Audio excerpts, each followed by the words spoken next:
നമ്മളുടെ കേരളത്തിൽ റെയർ ആയിട്ടുള്ള ഒരു പ്രോഡക്റ്റ് ആണ്. എന്നാൽ കേരളത്തിലെ വിപണിയിൽ ഈ പ്രോഡക്റ്റ് എത്തിക്കഴിഞ്ഞാൽ കൊത്തിക്കൊണ്ടു പോകുന്ന പ്രോഡക്റ്റ്. അത്തരത്തിലുള്ള അടിപൊളി സാധനമാണ്.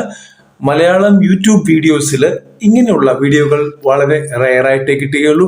അത്രയ്ക്ക് നമ്മൾ കാര്യങ്ങൾ പഠിച്ചാണ് ചെയ്യുന്നത്. എന്നാൽ അതിന്റെ ഒരു റെസ്പോൺസ് കാണുന്നവരിൽ നിന്ന് കിട്ടുന്നില്ല എന്നൊരു സങ്കടം മാത്രമേ ഉള്ളൂ. എന്തായാലും നമ്മൾ ഇന്നത്തെ പ്രോഡക്റ്റിനെ കുറിച്ച് പറയുകയാണ്. അടിപൊളി പ്രോഡക്റ്റ് ആണ്, ഒരു ഫുഡ് പ്രോഡക്റ്റ് ആണ്. ഈ പ്രോഡക്റ്റ് നിങ്ങൾ ചെയ്യുകയാണെങ്കിൽ തീർച്ചയായിട്ടും നിങ്ങൾക്ക് 100% വിജയിക്കാനുള്ള സാധ്യതയുണ്ട്. ഇത് ചെറുകിട ബിസിനസ് ആയിട്ട്, വളരെ സ്മോൾ മൈക്രോ ആയിട്ട് വേണമെങ്കിൽ ചെയ്യാം. തൊട്ട് അയൽവക്കത്തൊക്കെ കൊടുക്കുന്ന, ഇല്ലെങ്കിൽ അടുത്ത ലൊക്കേഷനിലൊക്കെ കൊടുക്കുന്ന രീതിയിൽ ചെയ്യാൻ പറ്റും.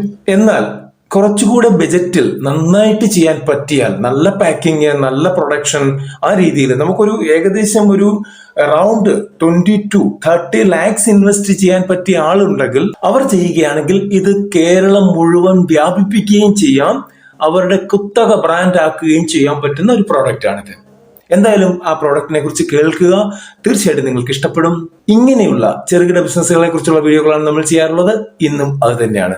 തീർച്ചയായിട്ടും ഈ വീഡിയോ ഇഷ്ടപ്പെട്ടാൽ നിങ്ങൾ ലൈക്ക് ചെയ്യണം, നിങ്ങളുടെ അഭിപ്രായം കമന്റ് ചെയ്യണം. കൂടാതെ ആദ്യമായിട്ട് കാണുന്നവർ സബ്സ്ക്രൈബ് ചെയ്യണം. നിങ്ങൾക്ക് ആവശ്യമില്ലെങ്കിൽ പോലും മറ്റൊരാൾക്ക് ആവശ്യമുണ്ട് എങ്കിൽ അവർക്കൊന്ന് ഷെയർ ചെയ്ത് കൊടുക്കുകയും വേണം. നമ്മളിവിടെ ഉണ്ടാക്കാൻ പോകുന്നത്, നമുക്ക് കേരളത്തിൽ എല്ലാ പേരും, അതായത് മത്സ്യമാംസാദികൾ കൂട്ടുന്ന അല്ലെങ്കിൽ കഴിക്കുന്ന എല്ലാ പേരും ഇഷ്ടപ്പെടുന്ന ഒരു കാര്യമാണ് മീനും മാങ്ങായും. അപ്പോൾ ആ മീനും മാങ്ങായും നമുക്ക് റോ മാങ്ങ വേണം, റോ മീൻ വേണം. അങ്ങനെയാണ് നമ്മൾ ആ കറി ഉണ്ടാക്കാറുള്ളത്. എന്നാൽ റോ മാങ്ങയുടെ അവൈലബിലിറ്റി എല്ലാ കാലത്തും ഉണ്ടാകാറില്ല. അങ്ങനെയുള്ളപ്പോൾ, ഇല്ലെങ്കിൽ കേരളം വിട്ടു കഴിഞ്ഞാൽ നോർത്ത് ഇന്ത്യൻ സൈഡിലോട്ട് പോയി കഴിഞ്ഞാൽ ഈ പച്ചമാങ്ങ റയർലി അവൈലബിൾ ആയതുകൊണ്ട് തന്നെ അങ്ങനെയുള്ളവർക്ക് കൂടെ പറ്റുന്ന ഒരു പ്രോഡക്റ്റ് ആണ് ഇന്ന് നമ്മൾ ചെയ്യുന്നത്. നമ്മൾ റോ മാംഗോ ഫിഷ് കറി മസാലയാണ് ഇന്നിവിടെ ഉണ്ടാക്കാൻ പോകുന്നത്. കൃത്യമായിട്ടും അതേ ടേസ്റ്റോട് കൂടി. എന്തൊക്കെയാണ് വേണ്ടത് എന്ന് നോക്കാം. നമുക്ക് വേണ്ടത് ഒന്ന് ഡ്രൈഡ് മാംഗോ പൗഡർ കിട്ടും. അംചൂർ എന്നാണ് ഇതിന് പറയുന്നത്. 100 ഗ്രാം വേണ്ടി വരും. പിന്നെ നമ്മളുടെ മുളക് പൊടി വേണം നമുക്ക് 300 ഗ്രാം.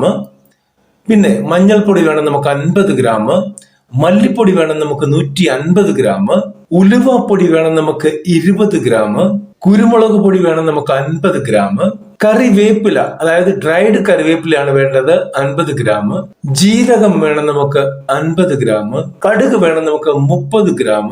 ഉപ്പ് 100 ഗ്രാം ആണ് വേണ്ടത്. അത് ഓപ്ഷണൽ ആണ്, കാരണം കൂടിയും കുറഞ്ഞും ഒക്കെ ഇരിക്കും, ആ ടേസ്റ്റ് അനുസരിച്ച്. പിന്നെ വേണ്ടത് പെരുംജീരകം വേണം 50 ഗ്രാം. കായം വേണം 10 ഗ്രാം. ഇതാണ് നമ്മളുടെ ഇൻഗ്രീഡിയൻസ്. ശ്രദ്ധിച്ച് വീണ്ടും ഒന്ന് കേട്ട് കഴിയുമ്പോൾ നിങ്ങൾക്ക് മനസ്സിലാകും. എഴുതിയെടുക്കുക.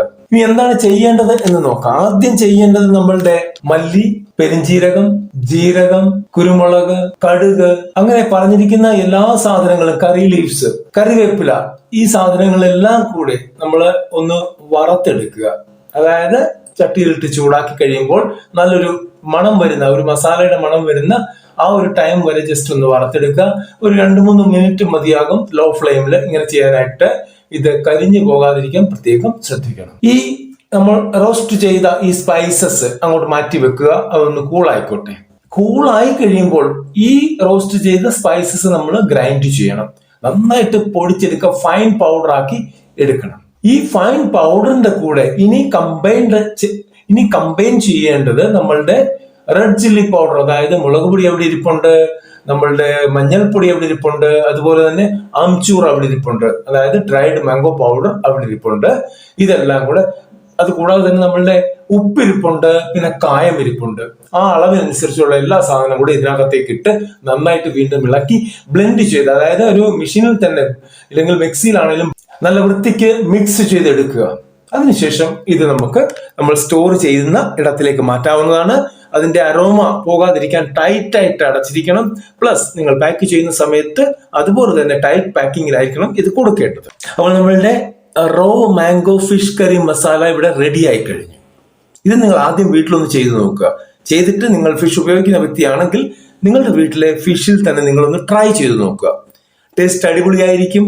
അങ്ങനെയാണെങ്കിൽ തീർച്ചയായിട്ടും നിങ്ങൾക്ക് ഒരു ബിസിനസ്സിലേക്ക് കടക്കാനുള്ള ഒരു മനോധൈര്യം കൂടെ അത് നൽകും. ഇനി ഇവിടെ എന്താണ് ഇതിന്റെ ഒരു കോസ്റ്റ് വരുന്നത് എന്ന് നമുക്ക് നോക്കാം. 1 കിലോയുടെ കോസ്റ്റ് ആണ് ഞാൻ പറയുന്നത്. ഏകദേശം ഇത്രയും സാധനങ്ങൾ ചെയ്തു വരുമ്പോൾ 1 കിലോയ്ക്ക് നിങ്ങൾക്ക് 278 രൂപ ഇന്നത്തെ മാർക്കറ്റ് റേറ്റ് വെച്ചാകും. അതിനകത്ത് നമ്മളുടെ കറി ലീവ്സ്, അതായത് കറിവേപ്പിലയ്ക്ക് പോലും വിലയിട്ടിട്ടാണ് ഞാൻ പറഞ്ഞിരിക്കുന്നത്. ഒന്നിനും വില ഇടാതിരുന്നിട്ടില്ല. എക്സ്ട്രീം ആണ് എല്ലാത്തിനും ഇട്ടിരിക്കുന്നത്. 278 രൂപ പെർ kg ആകും. ഇനിയും നമുക്ക് എക്സ്പെൻസസ് വരും. ഒരു 30 രൂപ, 22 രൂപ അതിനകത്ത് എക്സ്ട്രാ എക്സ്പെൻസസ് പിടിച്ചാൽ പോലും 300 രൂപ പെർ kg നമുക്ക് ഇതുണ്ടാകും. 300 രൂപ വേണ്ടി വരില്ല.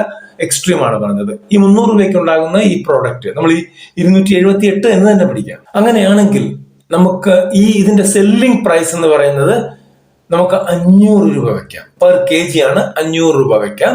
ഓക്കെ, പ്രോഫിറ്റ് ഞാൻ ഈ പറഞ്ഞ ഇതിൽ നിന്നുള്ള പ്രോഫിറ്റ് എന്ന് പറയുമ്പോൾ 222 രൂപ വരും. 22 രൂപ നമ്മളുടെ എക്സ്പെൻസസിൽ പോയാൽ പോലും 200 രൂപ പെർ kg നമുക്ക് പ്രോഫിറ്റ് കിട്ടും. അറൌണ്ട് 80% പ്രോഫിറ്റ് ആണ് ഇത്. ഈ പ്രോഫിറ്റിൽ നിങ്ങൾക്ക് അങ്ങോട്ടും ഇങ്ങോട്ടും മാറ്റം വരുത്താവുന്നതാണ്. ഇനി റിറ്റെയിൽ ചെയ്യുന്ന കടക്കാർ വഴിയാണെങ്കിൽ അവർക്കും കൂടെ അതിന്റെ ഷെയർ കൊടുക്കേണ്ടതായിട്ട് വരും. അപ്പോൾ പ്രോഫിറ്റിൽ വ്യതിയാനം വരും.